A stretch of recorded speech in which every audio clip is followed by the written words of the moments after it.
The consult accompanying this video is the culmination of multiple discoveries that occurred during my first year of the RCID PhD program at Clemson University. I took Jan Holmovic's class entitled Rhetorics, Communications, and Information Technologies, which explored concepts from a wide range of media scholars, one being Gregory Ulmer. After reading his book entitled Internet Invention, I located my image of wide scope, or what Ulmer calls the core image guiding creativity, by looking back at repeating signifiers throughout my life. Strings became my key word, conducting multiple meanings, tie or connection being a primary one. Additionally, with Jan's guidance, I found my visual representation of strings to be a picture of me playing the piano and seeing my reflection in the instrument. This reflection eventually became a visual metaphor for Ulmer's motto, "Problems be us." In Electronic Monuments, he argues that the outer sore spots figure an inner wound inherent in individual subject formation. Identity is irreparably traumatic. Problems be us. The sore spots of the community may be grasped pathically as features of identity. Following Ulmer's method, I sought to find this outer sore spot revealing an inner wound by tracing my wide image down a path that would eventually lead to North Korea. To my surprise, the sore spot evidenced itself through an extremely aleatory connection. I share 2 syllables in my name with the North Korean dictator. As stated in my consult, I knew this meant nothing, but it stung me nonetheless. Jong-un was my Barthesian punctum.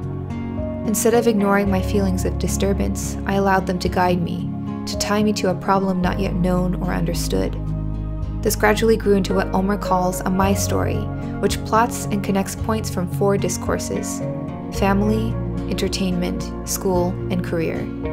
He calls the my story a cognitive map of its maker's psychogeography. In the family discourse, I rediscovered my maternal grandfather's escape from the North before the Koreas split. I also realized how unfortunately incidental this event was to my family's narrative. He graciously provided me with footage of his 2006 return to North Korea, but was unable to find footage of his reunion with family members. Additionally, I was fortunate to conduct interviews with my uncle, his son, and my brother.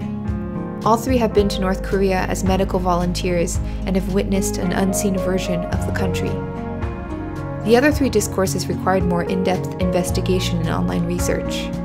After watching countless documentaries on North Korea, I began to recognize how many of my ideas were misconceptions, and that this problem was not only larger and nuanced, but also within my bloodstream. I don't cry often, but I cried during each documentary. I started to see myself in the United States' conflict with North Korea and starkly identified the abject sacrifice, or what Ulmer calls a sacrifice on behalf of some value, that remains inarticulate within the bodies and behaviors of individuals in the private sphere, untransformed, non-transcended, untransposed, unredeemed. The people of North Korea, those trapped within darkness, invisible to camera lenses and consciousnesses, are the abject sacrifice. They are the ones I seek to honor in my consult, and my reflection now bears their image.